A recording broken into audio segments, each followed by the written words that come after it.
2, 1. I'm live with Clint from the Smac podcast.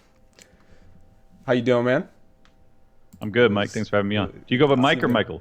I go by Michael, but Okay. at the end of the day, if you call me Mike, I'll still answer. It's all good, man. All right. Fair enough. No sweat. It's good to have you on because I know we've been interacting on Twitter for a while. I can follow a lot of the same stuff. It seems like Oh yeah. and The war against the SJWs and whatnot. it's fun because I'll be honest, my dad, he doesn't really get it, and I talk to him every now and then. He's like, I don't know why you do that. I'm like, because it's fun. It's fun. Like, he's like, oh, you get into these news stories that can be kind of rough. I'm like, yeah, but it's true. Yeah, well, it's important stuff too. I'm curious. Is your dad not political leaning at all? He just thinks No, it's he's waste of time or what? He's right, but he's right wing. My dad's just not anti. He's just not involved in social media. That's the only thing. Yeah, that's fair. And he is a very practical, grounded, pragmatic guy. So when I start talking about, well, did you hear about what happened in Portland? He's like, no, but I'm not going to Portland. Like his rationale is completely on point. But Yeah, he's out of sight, out of mind type. the of guy. thing is, if I have a good enough story to tell him, he'll still listen. So, Right. Well, that's nice. yeah. And I gotta say, he is always been right leaning. He's a teacher, and we have a good relationship. I talk with him, at least once a week. But the thing is, he is right leaning as a teacher, which as a public school teacher, which is very unheard of. I was gonna say the few, the proud, man. That's almost unheard of entirely. That's he's kind of a white whale out there. So Yeah. it's funny because I was talking with Chris Lokes last night, and we were talking. I was a Bernie bro for a minute. And I gotta say, I think part of it was me wading out into the waters of leftism, and I wanted to see what it was like, and I was doused by the fire. I was like, I'm not doing this. This is weird, man. I didn't realize until it's too late, and then I had to do an about face. That's so funny, man. I live streamed with Stephen Ignoramus of Call Me Ignorant. Okay. And he had the exact same path. He went Bernie bro and then came over to the more, libertarian and cap side. So I've always been a bit libertarian. I got to say that. I've always been on the libertarian side, but I joined the Bernie side just because he seemed like the only person at the time that had good character. Trump still seemed like I still to this day believe that Trump wasn't 100% trying to win the presidency. I kind of agree. I mean, I think, he was like, this is a brand builder regardless of what happens. Oh, yeah. So, Yeah. Well, and the other thing we were talking about last night is that Andrew Yang is probably doing the same thing. Because we were talking about the whole, $1,000 a month to every American. Yeah. That's Chicken in every pot.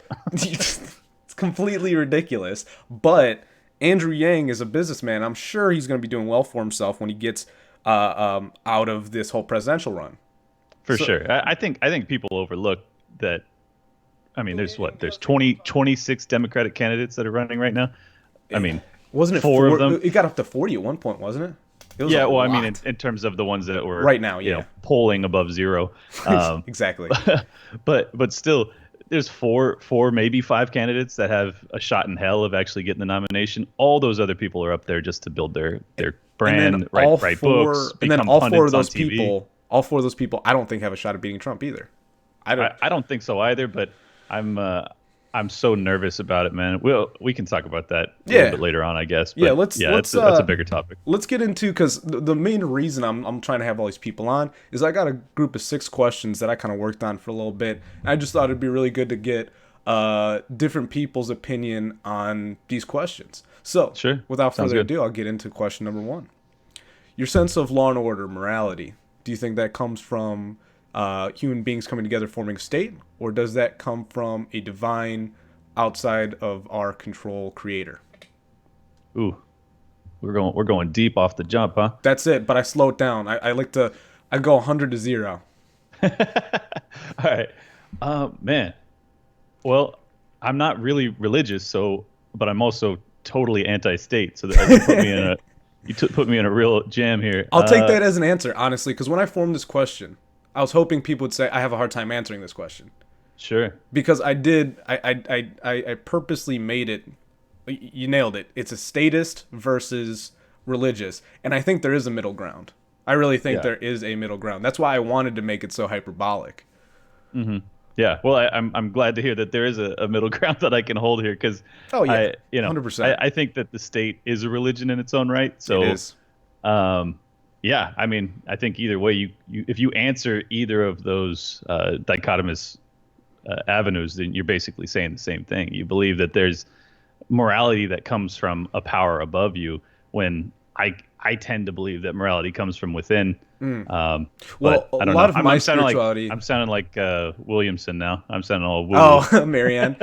Yeah, She's been growing on me, not as a me presidential too. candidate, but just like as a person in general. I'm like, I like what you say. Like, how would I say last night? She's like, the grandma who wandered into the presidential candidacy stage, and she's like, oh, the Oh, spotlight's on me now. But she's like that sweet one, like I'll make you, I'll make you some cookies, and we'll all just love each other. totally. I was talking to my girlfriend about it last night, and um, she just comes off as the only one with any level of sincerity. Like That's every true single too. other Yeah, candidate strikes me as completely scripted, just pandering, full of shit, totally full of shit. yeah, I'm Well, with I you. disagree with all of her solutions to our problems. Basically, she still says it in a way that I'm like, oh, you're an actual human being having real emotions up Well, there. She could just be a great actor, but it yeah, doesn't a seem lot of like them it. are parroting the same talking points, but at the end of the day, even if they're bad, which, let's not even get into the objective analysis of them, you're right. When it comes to the subjective side of things, I feel like she actually wants people to live a better life through these policies. You know what I mean? It's not Sure. some 4D chess, as people like to say, where it's stripping away money from certain people, stripping away Hmm. rights from the population, which is one of the big issues I hear a lot of right wing people say when it comes to these democratic policies.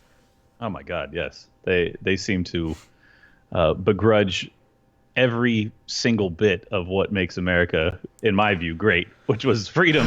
And Yeah. they're Well, apparently, I, I, "Make America Great Again" is still controversial. So, yeah. Well, I mean, I actually kind of get that because if you look at the historical perspective for yeah.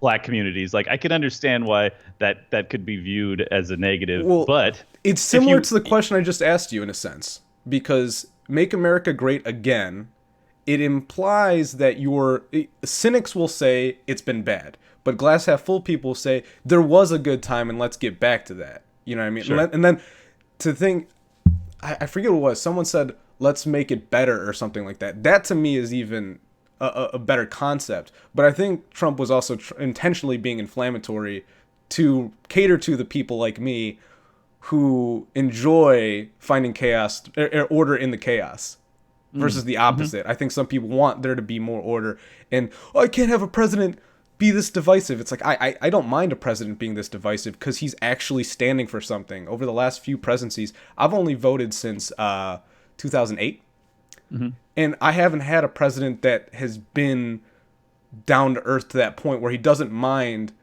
losing a little blood over what he says. Sure. No, I mean, he's a street fighter for sure. From my ANCAP perspective, what I appreciate about Trump is that he's really lifting the veil. Michael Malice talks Yes. about this a lot. He's Oh, lifting the love Michael veil on Malice. our political system as a whole because he's willing to act without decorum. He's willing Yes. to call bullshit when he sees it. Well, he Do a talks lot the of way other things. people do outside of the political Yeah, sphere. for sure. I mean, and that's why he was kind of the everyman's billionaire, which is Yes. oxymoron. It completely is. But I But feel you. he really does a good job of bridging that gap and make well living with extreme wealth. He's still able to come off like I don't know, kind of the poor guy's hero. Well, It's an I think one interesting. of the big things he does is he like caters all that was it Burger King or McDonald's or something. Mm, He that's what he eats. yeah, Whether to him he connects with what makes people, not the wealth. You know what I mean? Certain wealthy people, they isolate themselves entirely. I mean, he's been in the public eye for a long time, and being in the public eye, just that alone grounds him, whether or not he actually is some weirdo. Like I could definitely imagine being one of his friends and understanding that he's just like a complete weirdo and all his little idiosyncrasies on a daily basis, but I don't care. That's the thing. Yeah. There's so many lefties who are like, oh, look at the way he did this. Look at the way he did that. I'm like, everyone's weird. Get over it. Jesus Christ. Like, what do you? I mean, people that look to the president of the United States for like some arbiter of morality, I always laugh at. I'm like, No, he's a they're like, governor. yeah, I The mean, man governs. well, if you're, I don't know how old you are, but if I'm in my 30s, if you're in your 30s and you're still looking at the president of the United States to like actually raise your children or be a Right. good model, Right. you're an idiot. I mean, That's your job. That's your job. You can't Yeah, outsource exactly. that shit to I'm the the president. Yeah, no, I'm with you there. I'm 27 myself. I got a bit of a youthful glow to me, but I try to sound like I'm in my 30s, but I still look like I'm not old enough to make a drink. So it's a good hey, it's a good place to be. That's a good spot to be, man, for sure. So let's go to the second question. I loved your answer. This is a little more personal and lighthearted. What is your earliest happy memory you can go back to? I mean, it can be as faint as, for me, one of the ones I have is like the smell of my grandfather's garden growing up as a kid, Man, this is a tough one for me because my memory's shit. But That's why I like asking, because when you put someone on the spot, you wonder what they're going to answer. I think probably like the happiest moment of my early childhood. I'm much older than my younger brother, but I still remember my mom and my stepdad sitting me down when I was like 7.5 and telling me that I was going to be a big brother. And Oh yeah. I was just Well, I'm to the moon. I was so happy. I still remember they made me my favorite spaghetti. really. Oh, they made it a Yeah. whole thing for you. Yeah. They tried to make it a big And you said it deal. was And, 7 year age gap for you guys. 7.5. Yeah. 7.5. See, I'm 10 years older than my younger sister. Oh wow. Yeah. And So, it's so funny. you get it then. Well, yeah, no, it's funny. As soon as you mentioned that, I didn't have a spaghetti dinner, but I remember exactly where I was standing when they told me. Yeah. And Yeah. It's a meaningful moment. And oh, big time, big time. I had been an only child for 7 years, so I was pumped. I was just You get super it. stoked to be a brother. Yeah. Yeah, actually, it's funny. I don't know if this is the same phenomenon for you as it was for me, but many times through my childhood, my parents would tell me, "Hey, remember, you're just a brother." Like, I would try to be like that third parent. I was always. Oh yeah. I didn't yeah, mind for sure. being bad cop too often. My dad would say, or even my mom sometimes, she'd be like, "Hey, you're allowed to be good cop here. You don't have That's to. interesting. You don't have to be instilling discipline, and you don't have to be doing this. You don't have to be teaching a lesson all the time. Just smell the Yeah, roses." I felt the same way, man. I think once I mean, there's just such a significant age gap that you're gonna have some parental instincts towards them. Oh, big time. Because you're teaching them what to do, how to be, all that. Well, and to me, part of that's just it's a way of showing love. It's like, I've learned these things, and I want to make sure you learn them, but two, also you go further than I did. That's the Yes. way I look at it. It's like, I've skinned my knee. I don't want you to have to do the same. Well, then you're gonna be a good parent yourself. I hope so. I hope so. I'm working on my way to be there, but not quite yet. I'm not ready yet. Yeah, exactly. No rush. No rush. So, all right, I'll hit you with my third question then. What is the most controversial stance that you hold that you wish you could bring up in everyday conversation more often? Because some people wear certain controversial stances on their sleeves, and to me, that doesn't count. Right. Well, unfortunately, I've been a libertarian pretty much my entire life because my dad kind of raised me into it. He ran for Congress in the '90s, and Oh, no way. yeah. So I am probably like the longest tenured libertarian of anybody I've ever met because everyone I know kind of started it within the past decade or so. Basically, what I'm saying is all of my controversial political beliefs, pretty much all my friends and family know because I'm pretty evangelist about this stuff. As am I. As yeah. am I. But I would say, God, Take your time, man. yeah. I would say the transgender children stuff. Ooh, yeah. I don't feel comfortable talking about it with most people just because I know it's kind of an immediate red flag that you're a bigot. Well, actually, it's funny. you know. It's funny you mentioned that, because as I was getting ready for this live stream, Mario Lopez, I Stand With Mario Lopez, is trending on Twitter now. Yep, Because yep, did you yep. hear what he said? Yeah, I did actually. Yeah, I saw he that. said, I forget exactly, I'm paraphrasing him, but he said kids can't decide if they're transgender. I mean, he said what everyone thinks, but it's funny. Exactly. Until a celebrity says it, we're just like, oh, maybe we actually need to address this now. There, I know, and there's I'm this. sure he's going to get huge blowback, but I hope he gets equal parts support because Well, that's that's the hashtag that was trending, and I plan to make a tweet later when we're not on this. Is I stand with Mario Lopez. That's trending because there's a lot of people saying, yeah, kids can. Well, actually, someone I follow, I forget who it was, already said they're like kids can barely decide between what type of juice they want. You're gonna tell me right. they can understand these, and even if you play to the leftist agenda, they tell right wing people all the time, well, you don't understand the intricacies of gender. It's like, and then you expect kids to? Like, you guys have gone Right. to these gender studies classes. You guys have mapped out this, like, vast array that you claim me as a right-wing person will never understand. But a child, 4 years old, got it. Nailed it. He Yeah, knows I exactly what know. he's doing. Come It's on. preposterous. It Come really is. It's on. crazy. And you know, I don't even feel that my stance is all that controversial. I think No. that the kid should be able to live to some extent how he wants, but Yes. where I draw the line is with any sort of testosterone, Yeah. any sort of injections, any sort of like body modification for a child. Like we don't allow kids to do anything essentially, but we're going to Yeah. let them put drugs in their body Well, to perfect convert themselves. example. I think it's madness. I know two transgender people. I don't want to. I honestly have a struggle figuring out which pronoun, so I'll just say Sure, people. sure. Both of them are females that transition to male, and actually, I have an issue growing beards. Like I can't grow a beard. Funny thing is, both of these women, because of the supplements they're on, they got better beards than I do. I'm like, what? Do I need to transition more as a man? Like, if I want to grab, like, am I not You man gotta up your enough? T. You gotta up Yeah, your I T, gotta up man. my T count. Like, honestly, at the end of the day, I'm so against that shit. That's a joke. At the end of the day, I'll take my shitty beard over changing my own freaking like you said, my T levels. My T levels are probably where they're at. I need to eat more Hey, steak or something. I don't know.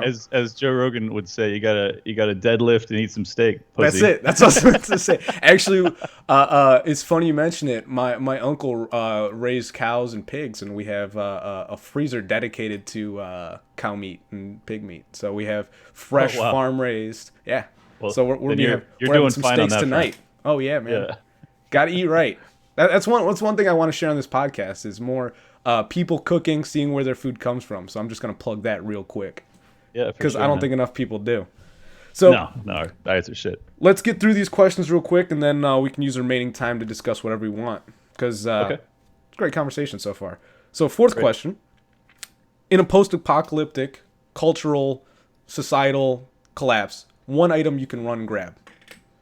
Oh, Doesn't have to be a weapon or personal defense or anything. What's the one thing you need to have? oh man, I'm so unprepared for this shit, but especially given how kind of apocalyptic my views are of where Oh yeah, culture's no. headed. Well, the It's funny thing so is, initially, I made this question a weapon, and I ran through my dad just to get like I don't know that he'll always be as critical of me as I am. That's why I always go to him, and he's like, "Why does right. it have to be a weapon?" I'm like, "Good question. It doesn't have to be a weapon, does it?" It doesn't, but it should be. That's what I'm thinking. I'm like, yeah, I'll take a cat's ass 22 with a night sight and everything on it. Silencer. Exactly, That's man. like that was what I was leaning towards, but Well, I may get kicked out of the ANCAP libertarian movement for this answer, but I go don't for it. own any guns, so I would probably pick up my phone, call my buddy John, who has an arsenal, and drive to his house. That would be my plan. Well, He the is. part of this question is you can just magically conjure whatever it is you want. Oh, all right. It Well, doesn't have to then, be something you have. Yeah, yeah. shit. Then a bunker.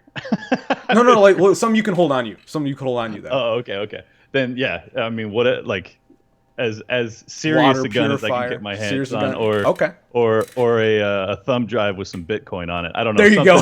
Something to Even survive, better. Even Yeah. better. Yeah, there's no wrong answers. That's the thing, man. I just like to see where people's heads are at. Where I just tell you right now, society just collapsed. What are you going to? What are you grabbing? Yeah. Well, I wish I had the gun. Honestly, one thing I'd like to have is a genuine Japanese sword, like the samurai sword. Oh, yeah. Katana. But the thing is, so many people have made katanas. The thing is, the handcrafted ones, they fold the metal over multiple times. It takes like months for them to make. Right, That they can right. cut through steel. Those things cut through anything. Oh, Yeah, those You things are give me one of seriously those, I tough. cut down trees with that thing if I need to. Su- Super expensive to get Yes. a true one though. Yes. And that's the thing is like if I could have one thing that I could use that thing to whittle if I need to, but also to Right. chop up people that get in my way. I think it'd be a Well, very useful tool.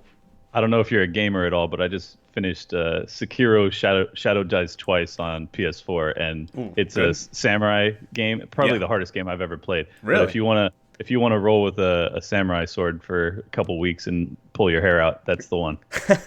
I do have a PS4 and I do have GameFly. I saw that. I'll probably have to Oh, put there that you go. on my Yeah. queue.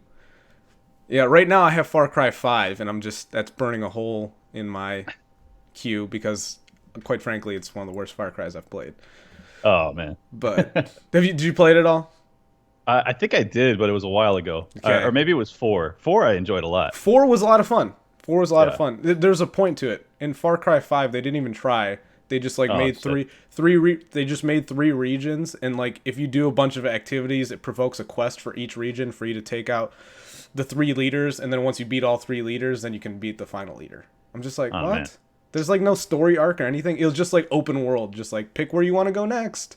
Yeah, I think I I'm like, skipped that fuck one because I that. read the reviews and it was kind of whack. So Like it's kind of fun, but they've taken like multiple steps down from other Far Cries. But this is not a game analysis stream. all right, next question. Next question. We only got 2 left. So, what is one simple lesson you could enforce the whole world to have to learn at some point before they turn 18? Uh, I'm a finance guy Mm-hmm.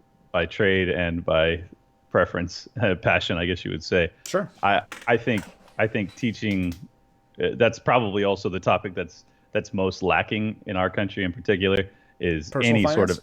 of personal finance, but just a broader economic understanding of um, budgets, how things work, the money system, Mm-hmm. just the whole Austrian school of economics.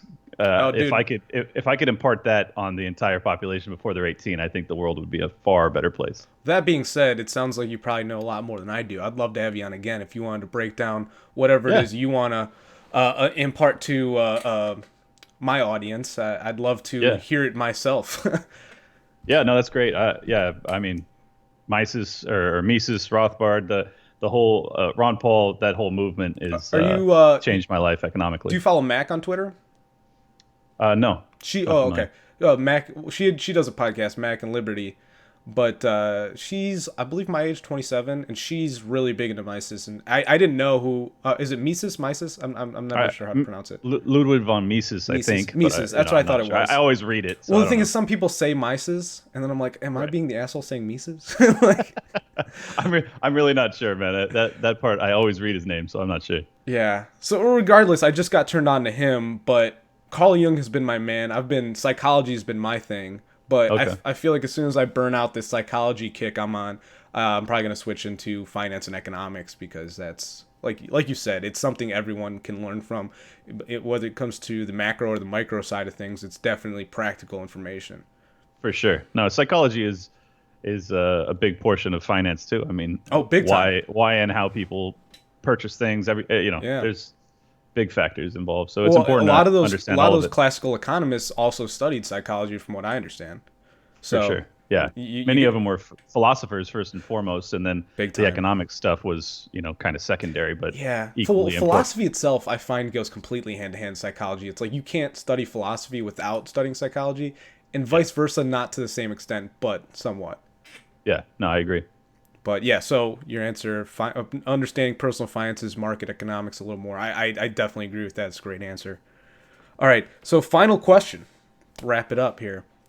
Would you rather be the smartest person in a world full of dumb people or the dumbest person in the world in a world full of smart people? After watching the Democratic debates last night, I'm pretty sure I am the smartest person in the world. So no, I'm just kidding. I'm kidding. I would prefer to be the dumbest person. I think, even though it would probably cause me great pain and agony. Yeah. I think that the world would be in a far better place. So I'm going to take that route. It's not an easy answer though. I mean, Yeah, no, it's definitely a tough question. I didn't make these questions to make them easy. sure. One of the things, because we're get to the end, is I wanted to ask a bunch of questions that get into the way people think, the way they feel about things, without really asking. I mean, at the end of the day, I really don't know what your job is. I don't know your living. I don't know anything about you, but I do Sure. understand the way you think, and to me, that's way more important. Yeah. And Well, if you understand the way people think, you could probably take a good guess at their lifestyle. I exactly, think, you know. exactly. Um, yeah, I think ultimately, if you were to be the smartest person in a world full of dumb people, you're going to be dealing with, Patience is going to be your biggest virtue. well, that, but you're also going to be dealing with probably an economy, a society in total decay. Yeah, So, there's going to be you a know, lot of inadequacies, and you're going to be the one who has to take the burden of responsibility to make them better. exactly. Versus the other is being the smartest, the dumbest person in place with smart people. You would hope that being smart would make people more ethical, but based off what we're learning, higher education does not make people more ethical or even more happy. Ooh, interesting point. But would you say that higher education makes you smarter? That's the real No, question nowadays. not at To the all. to the yeah, I'm I, not so sure. I mean, I I'll think put it this way. historically it If you did, but I gave don't me think a it does now. 50-50, if there's two doors and you said, this is a room full of tradesmen and this is a room full of college educated men, I would go in Hmm. the tradesman room every time to have a beer. Yeah. Well, I mean, it depends on the college, but I would say 95% of the time I would agree with you. Yeah. It's, maybe the Chicago School of Business or one of the decent colleges out there, I might disagree, but otherwise, Right, yes, yeah, yeah.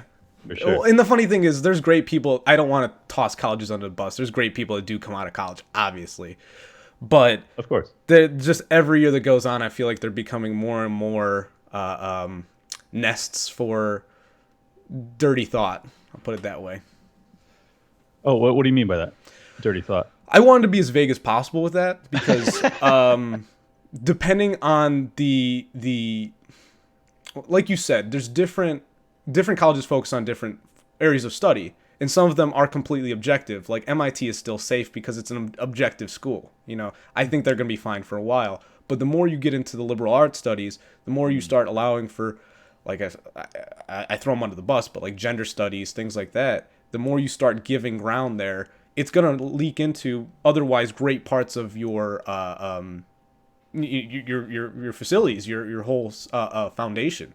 Sure. And Yeah. No, UC Berkeley is a UC perfect Berkeley, example of yes, that. You know. yes, that's the one I would go to. And the funny thing is I want to make a quick plug here for Alex Jones because I had an Alex Jones moment where I was like, okay, everyone says he's this hateful guy, and I had to look into him. And one of Hmm. the biggest memes he has is they're turning the freaking frogs gay, and people Right. like laugh at that. They're like, oh, this guy's ridiculous, blah blah blah. Okay, turning frogs gay. UC Berkeley itself was the university that published a study that confirmed. I know. UC Berkeley. I know. It's wild, man. I'm like, this, you couldn't write this up as a script. If there's any Yeah. college that's going to be the one that debunks Alex Jones, you'd think it'd be UC Berkeley, but they're like, no, it's true. There's this one Yeah. active ingredient that people are dumping into certain areas, and it's causing frogs to no longer, male frogs to not be heterosexual. Right. Which sounds like they're turning the frogs gay. They're turning the freaking frogs gay. It's actually true. It's not. It's not just a meme. It's. He's done told you. He's done Yeah. told you. No, I think Jones actually has a lot of things right. He loses me when he gets into the intergalactic child molesters, but I do believe there's child molesters. That's the I'm not sure thing. that they're intergalactic. I'd love to do a stream on Alex Jones myself because I think part of what Alex understands is, like you said, he has some things he gets right, but I think he understands the art of persuasion to the point where he understands. He's like, if I just simply talk in a monotone voice about how there's definitely pedophiles and child molesters, no one's gonna care. But when he talks about the spirit of 1776 and how we will never let these interdimensional pedophiles come at us, now Hell you're a lot yeah. more interested. He gets me fired up, man. Oh yeah. Well, I was talking to Chris Lokes last night. We were talking about the difference between when Alex Jones is promoting his sponsors, which he does himself, but for Ben Shapiro when he does his, I'm like, I can't stand listening to Ben Shapiro making his promo code for gold and this and that. But like Alex Jones, he's like, we'll get you pumped up, we'll get you a Vitamix or whatever. I'm like, okay, I'm not gonna buy it, but You made me feel pumped up. I like it. I love that Hell energy, yeah. man. He's a great salesman. Say what you will about him otherwise, but that dude can sell a product, a story, A anything you salesman's want. got to be entertaining. Got to be, Yep. and he is thoroughly entertaining. Probably one of the better entertainers of this era, I would say. Oh, for sure. Hands down. So I want to leave this open. We'll probably do another 10 minutes. Good for you?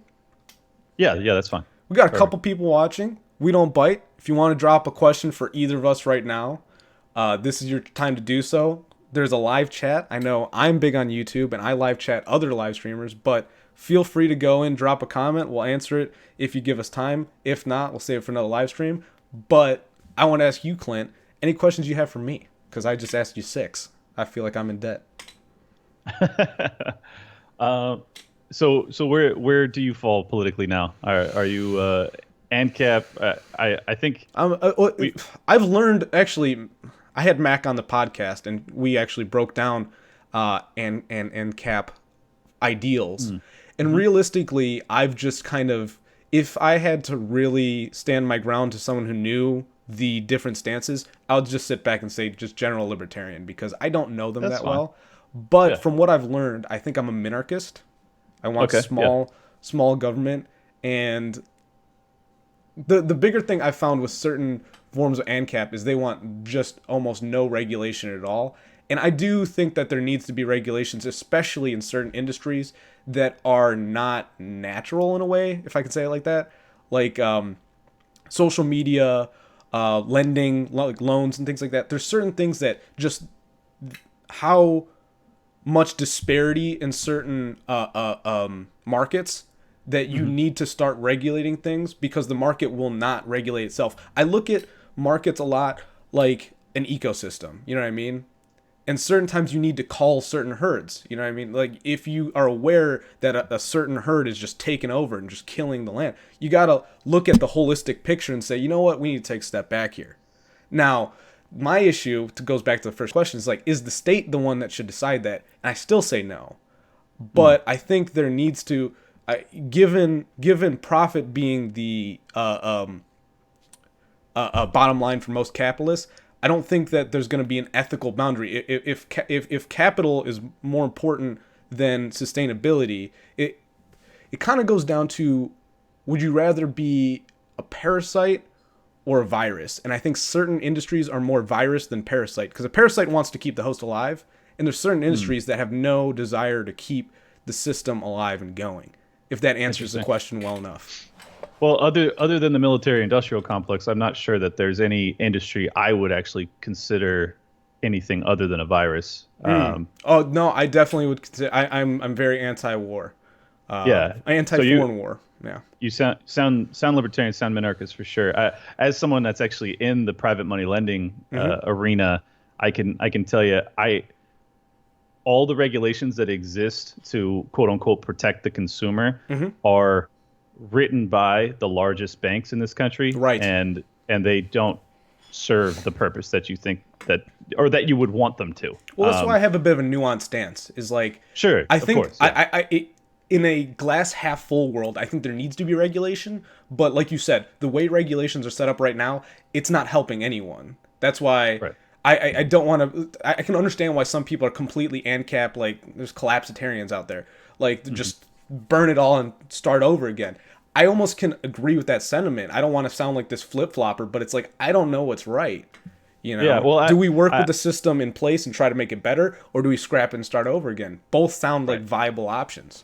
Right. Well, I've done pretty well for myself financially and career-wise, so I'm not really a collapsitarian because I don't want to have to start all over at You're this invested. Age, Yeah. but you know, if I knew what would come out on the other end of a revolution, I would probably be in favor of it. But no one does, and anyone No. that tells you that they do, I think is selling you a bad bill of goods. And that's no, I'm with you there. And there's a side of collapsitarian that I find overly cynical. Is like we say the can't least. we yeah. And the funny thing is, there's a certain personality type I find with collapsitarians on Twitter, because that's probably my biggest interaction with them. I don't know genuine collapsitarians. I probably know people who ideologically are collapsitarian, but they only talk about it on Twitter, you know? Right. And so with that being said, I'm like, do you really believe that we need to just scrap everything and go? Like, I wonder what you've done, what bunker you have set up, what guns you have set up.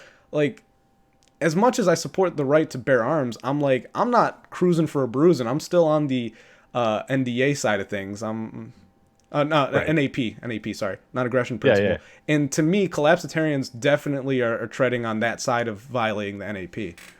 Oh, for sure. And most libertarians actually view the Civil War as a war of aggression, Yeah. and would say that while slavery was awful and a moral atrocity, it should have been dealt with either on the state level or just allowed to kind of wind Well, itself down, a hill I'm willing to as die opposed on. to the bloodiest Are you war in history at the time. are you saying the Civil War was fought strictly over slavery? No, no, Okay, I'm not good, saying that. But good, good. I'm saying in terms of the justification, Yes. in hindsight, historical Hindsight, fair. justification for it, a lot of people say that the Civil War was worthwhile because of the outcome. I Right. say it's the bloodiest war in the history of mankind up until that point. I'm Mm-hmm. not sure that that cost outweighs the Well, benefit, and or, people or forget vice that versa. it still killed the most Americans of any war we've had. Oh, right, You right. But know, I mean, I'm talking the most bloody war in at the the time. history of the world at the time. At the time, And yeah. people talk about Lincoln like he was this great uniter. I'm No. like, you got to be fucking kidding me. Yeah. The guy, No, no. guy's responsible for Lincoln is 500,000 definitely dead. Lincoln is definitely one of our leaders that I think is definitely overhyped, big time. Oh, yeah. I mean, and his own quote saying, if I could stop the secession movement without freeing a single slave, I would. Yeah. And yet people still believe that it was exclusively because of the abolishment of slavery. It's just Well, it's crazy to me. I heard the abolishment of slavery was also pushed by the generals of the Union, that it was a tactical move because the Confederacy did a lot better than some people understand. Their army was different, but I don't want to get into too much of the actual tactics of it all. But they were Mhm. doing a lot better than we give them credit in history. Oh, And for sure. I don't know if this is true or not, but part of the abolishment of slavery is we wanted to start guerrilla pockets in the South. We knew that if we abolished slavery, obviously there's no social media. They can't just look at their phones and be like, oh, we're free. But once they got word that they could be free, we thought that would create some insurrection, especially considering a lot of the plantations, the men at the plantations were gone. They were all fighting the wars. So who's that leave to guard the plantations? We were hoping that that would create some instability in the South. And if that's true, that sounds like a solid tactic. Oh, it's Not, I think it would be foolish to believe otherwise. I mean, yeah, obviously yeah, they'd want to sow discord amongst their enemies, ranks, and not only that, but if the slaves were to rise up, run away, whatever, it would undermine their economic base that's from true which they too. could arm their troops. So yeah, I mean, it's almost certainly true. Well, and like you said, it would still they would have to be eating the food off the land. They would, Hmm. yeah. It in general, it sounds like a great tactical move, and to me, that's what it is more of than an ethical thing. It's obviously been spun as an ethical. Oh, we just wanted to be humanitarians, but the further you go back in history, the more you realize humanitarianism is a very new concept. There haven't Yes. been Well, many instances of humanitarianism the further you go back in history. and the more you study history, particularly the history of war, you realize that the justification for war being humanitarian is almost, and in my view, never the case. That Oh is my never the gosh. reason we actually go to war. No, And no. if it It's were, laughable we, to try to spin it that way. well, I know, but it's been done so successfully. My It entire has. childhood, every single war we got into was about the moral stance that we were taking to protect, this minority race or whatever in some other country. Yeah. But We're going it to was protect never, it was Kuwait. never the truth. We're going to Right, protect Kuwait. exactly. We Exactly. didn't protect Kuwait. The Yes. the Yazidis in Syria. I mean, the women in Afghanistan. Like they can always justify it, and it's not that there aren't terrible things that are happening. That is Yeah. true, but to believe that that's the reason our government is pushing us in that direction, I think Well, is even if you very want to talk, foolhardy. well, like we're talking Civil War. If you want to talk more modern stuff, you got the Maine, you got Right.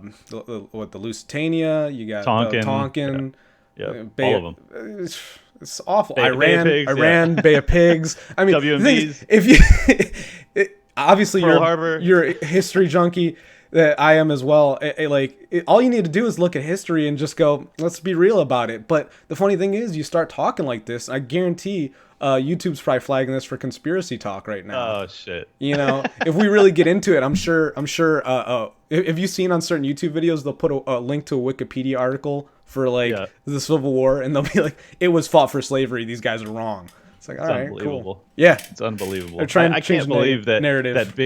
I can't believe that big tech is getting into the the policing game of bad thought. Like it's just atrocious. Sorry, YouTube. I hope you don't get demonetized. Well, I'm not making any money off this, so you can demonetize I know, me. I'm kidding. You can demonetize me to hell. If I ever do get successful, I'll just move to DLive or BitChute. So deuces. Exactly. Exactly. Free market, baby. But it's been great having you on, Clint. I'd like to talk for longer, but I think you said you had another podcast coming up. I do in about 10 minutes. So I appreciate it, Michael. It was a blast, and hope to do it again. We could talk econ or whatever next time. Yeah, and just to plug you real quick, I'm actually going to switch over. I have my browser pulled up. I just want to pull up your Twitter because I don't know if you're trying to add more followers. I am. Yeah, So always, sure. Smack Attack Podcast here. It's at Clinton INSD. Link is in the description. Also, we have on iTunes here his Smack Attack Podcast. Which is that what you're going to be doing next? No, actually, I'm going to be streaming with Steven Ignoramus, the Call Me okay. Ignorant. Yeah, so we're doing that one, and then hopefully me and my guys will be doing another show hopefully later this week. That's what's up, man. Well, it's a pleasure having you on, and hopefully we could do it again soon. Yeah, we definitely will, man. Thanks again. All right, peace.